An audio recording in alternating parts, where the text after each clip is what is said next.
안녕하세요. 슬기로운 스테이블 코인 생활입니다. 오늘 저희가 아주 깊이 파고들 주제는요. 바로 일본 3대 메가뱅크 중 하나죠.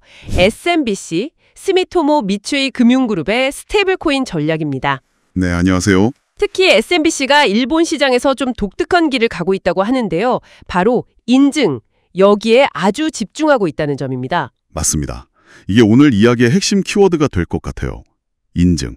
네, 그래서 오늘 저희는 SMBC가 왜 이런 인증 중심의 접근법을 택했는지, 또 어떤 기술이나 파트너와 함께하는지, 그리고 이게 앞으로 일본 금융 생태계에 어떤 의미를 던질지 좀 자세히 살펴보겠습니다. 지난번 다뤘던 미나뱅크 사례와는 또 다른 결이라서 아마 더 흥미롭게 들으실 수 있을 겁니다. 오, 기대되는데요. 그럼 먼저 SMBC가 어떤 곳인지 간단하게 짚고 넘어가야겠죠? 네, SMBC는 뭐 잘 아시겠지만 MUFG, 미즈호와 함께 일본을 대표하는 3대 메가뱅크 중 하나입니다. 규모가 어마어마하죠. 그렇죠. 총 자산만 해도 230조 엔이 넘으니까요. 뭐 우리나라 돈으로 환산하면 계산이 잘 안 되네요. 암튼 엄청난 규모고 글로벌 네트워크도 탄탄한 금융 대기업입니다. 글로벌하게 활동하는군요. 네, 현재 일본은 2023년에 스테이블 코인 관련 법이 시행되면서 이 시장에 대한 관심이 아주 뜨겁습니다. 금융기관들의 움직임도 굉장히 활발하고요. 그렇죠. 법제화 이후에 뭔가 구체적인 움직임들이 보이는 것 같아요. 맞습니다. 그중에서도 SMBC는 특히 인증 기반 결제 시스템 구축에 거의 사활을 걸고 있다고 할 정도로 집중하고 있습니다. 지금 파일럿 프로젝트도 진행 중이고요. 그런데 왜 하필 인증일까요? 이게 좀 궁금해요. 스테이블 코인 활용법이 결제나 송금 말고도 많을 텐데 굳이 인증에 이렇게까지 힘을 쏟는 이유가 있을까요? 단순히 규제 때문만은 아닐 것 같은데요. 바로 그 지점이 아주 흥미로운 포인트입니다. 말씀하신 대로 단순히 규제를 지키는 걸 넘어선 어떤 전략적인 판단이 깔려 있다고 봐야 하는데요. 전략적 판단이요? 네. 일본 금융당국, 그러니까 FSA가 스테이블 코인 관련해서 가장 중요하게 보는 게 뭐냐면 바로 안전성과 신뢰성입니다. 혹시 모를 사고나 자금 세탁 같은 위험을 막아야 하니까요. 그렇죠. 금융에서는 신뢰가 생명이니까요. 맞습니다. 그래서 법적으로도 사용자 인증 그리고 거래 자체에 대한 인증을 아주 엄격하게 요구하고 있어요. 이게 필수 요건이 된 거죠. 법적으로 의무화가 된 거군요. 네. 그런데 SMBC는 이걸 단순한 규제, 어떤 제약 조건으로만 본 게 아니라 오히려 시장을 선점할 기회로 본 것 같습니다. 기회요? 규제를 기회로 본다? 좀 더 설명해 주시죠. 그러니까 어차피 규제 때문에 강력한 인증 시스템은 누구나 만들어야 하는 상황이잖아요. 네, 그렇죠. SMBC는 이왕 만들 거 누구보다 먼저 그리고 아주 탄탄하게 만들어서 아예 이 인증 분야에서 표준을 선점하겠다는 생각을 한 거죠. 그렇게 되면 자연스럽게 SMBC 시스템은 신뢰할 수 있는 시스템이라는 인식을 심어줄 수 있고요. 그러니까 규제 환경에 맞춰서 아예 신뢰 인프라를 선점하겠다. 이런 전략이군요. 와, 상당히 치밀한데요. 네, 굉장히 전략적인 접근이라고 볼 수 있습니다. 그럼 이 중요한 인증 시스템, 구체적으로 어떻게 만들어지고 있나요? 혼자서 다 하기는 어려울 텐데 어떤 기술 파트너들이 함께하고 있는지 궁금합니다. 물론 여러 기술 기업들과 긴밀하게 협력하고 있습니다. 크게 세 축으로 나눠볼 수 있는데요. 세 축이요? 네. 먼저 시스템의 기반이 되는 블록체인 플랫폼은 아바랩스와 함께하고 있습니다. 아발란체 블록체인으로 유명한 곳이죠. 아바랩스. 속도 빠르고 커스터마이징이 용이하다는 평가를 받죠. 맞습니다. SMBC가 원하는 수준의 성능과 보안 요건을 맞추기에 적합하다고 판단한 것 같아요. 그리고 두 번째 축은 보안입니다. 특히 키 관리 보안이 중요하잖아요. 그렇죠. 디지털 자산에서는 키 관리가 핵심이죠. 네. 그래서 이 부분은 파이어블록스라는 전문 기업과 협력합니다. 이 회사의 다자간 컴퓨팅, 그러니까 MPC 기술을 활용하는데요. MPC 기술이요? 그게 뭔가요? 쉽게 말하면 금고 열쇠를 하나로 만들지 않고 여러 조각으로 나누어서 신뢰할 수 있는 여러 주체가 각각 나눠 갖는 방식이라고 생각하시면 됩니다.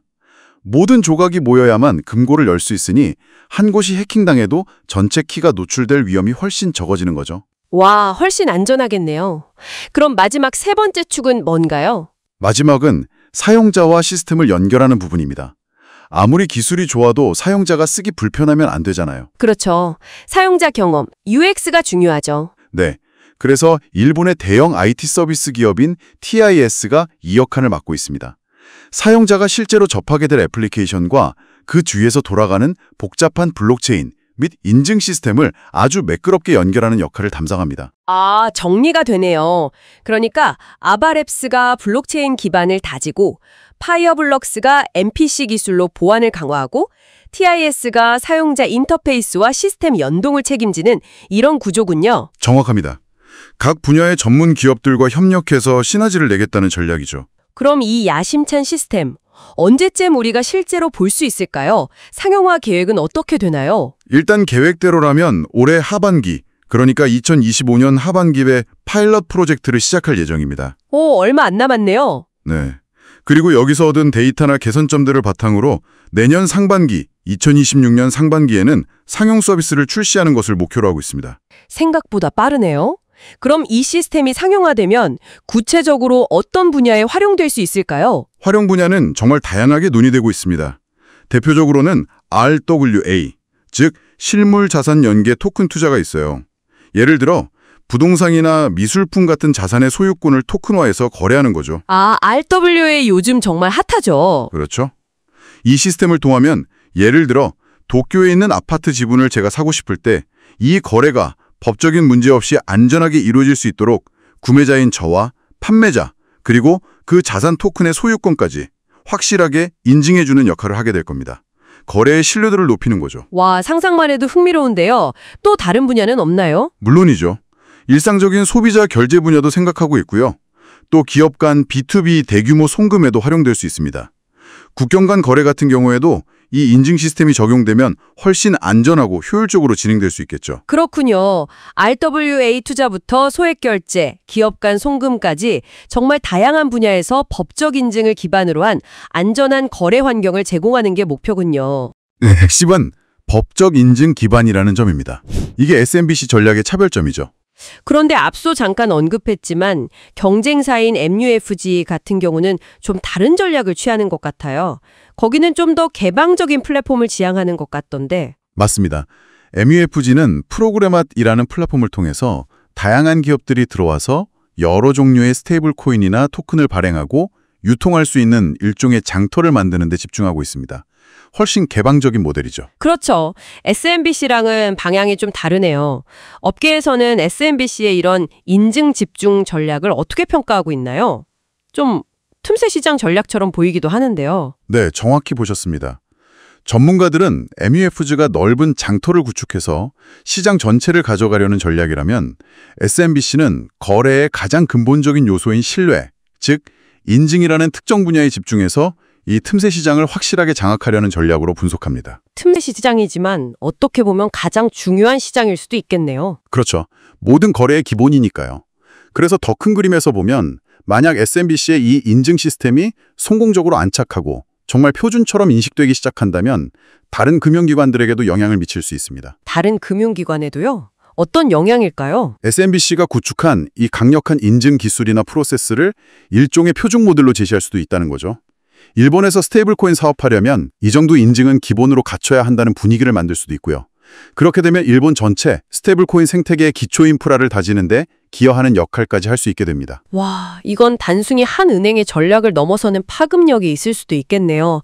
마치 일본 스테이블코인 경제의 디지털 여권 심사대를 만들고 있는 셈이랄까요? 오, 비유가 아주 적절한데요. 네, 맞습니다. 디지털 여권 심사대, 그런 역할을 목표로 하고 있다고 볼 수 있습니다. 결국 정리해보면 SMBC는 일본의 엄격한 규제를 오히려 기회로 삼아서 아바랩스, 파이어블럭스, TIS 같은 강력한 기술 파트너들과 손잡고 인증이라는 확실한 열쇠를 통해 일본 스테이블코인 시장의 신뢰도를 선점하겠다. 이런 전략이군요. 네, 정확하게 요약해 주셨습니다.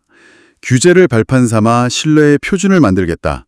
이게 핵심입니다. 참 흥미로운 전략입니다. 자, 그럼 여기서 질문을 던져보고 싶어요. 이렇게 인증이 아주 강화된 디지털 금융거래 시스템이 보편화된다면 미래의 여러분의 금융생활에는 어떤 의미가 있을까요? 그렇죠. 안전성이 높아지는 건 분명 좋은 일이겠지만 혹시 그 과정에서 절차가 너무 번거로워지거나 뭐랄까 좀 불편해지는 건 아닐까 하는 생각도 들 수 있거든요. 맞아요. 안전과 편의성, 이 둘 사이의 균형점을 어디서 찾아야 할지 고민이 필요한 시점인 것 같습니다. 여러분은 어떻게 생각하시나요? 네, 한 번쯤 깊이 생각해 보시면 좋을 것 같습니다. 그리고 마지막으로 이런 질문도 던져볼 수 있을 것 같아요. 만약 SMBC의 이 인증 중심 시스템이 정말 성공해서 일본 내 표준으로 자리를 잡는다고 가정해 봅시다. 그랬을 때 좀 더 개방적이고 탈중앙화된 혁신을 추구하는 다른 글로벌 블록체인 생태계, 예를 들면 디파이 같은 영역과는 어떻게 관계를 맺게 될까요? 공존할 수 있을까요? 아니면 경쟁하게 될까요? 아, 그것도 정말 중요한 질문이네요. 폐쇄적인 인증 시스템과 개방적인 생태계 간의 상호작용, 이건 앞으로 계속 지켜봐야 할 아주 흥미로운 관전 포인트가 될 것 같습니다. 어쩌면 또 다른 형태의 혁신이 나올 수도 있고요. 네, 맞습니다. 앞으로 SMBC의 행보와 그 파급 효과를 계속 주목해 봐야겠습니다. 자, 오늘 저희 슬기로운 스테이블 코인 생활에서 준비한 깊이 있는 이야기는 여기까지입니다. 네, 오늘 SMBC의 인증 전략에 대해 함께 이야기 나눌 수 있어서 즐거웠습니다. 저도 아주 유익한 시간이었습니다. 저희는 다음번에도 여러분의 슬기로운 디지털 자산 생활에 도움이 될 흥미로운 주제를 가지고 다시 찾아뵙겠습니다. 청취해 주셔서 감사합니다. 감사합니다.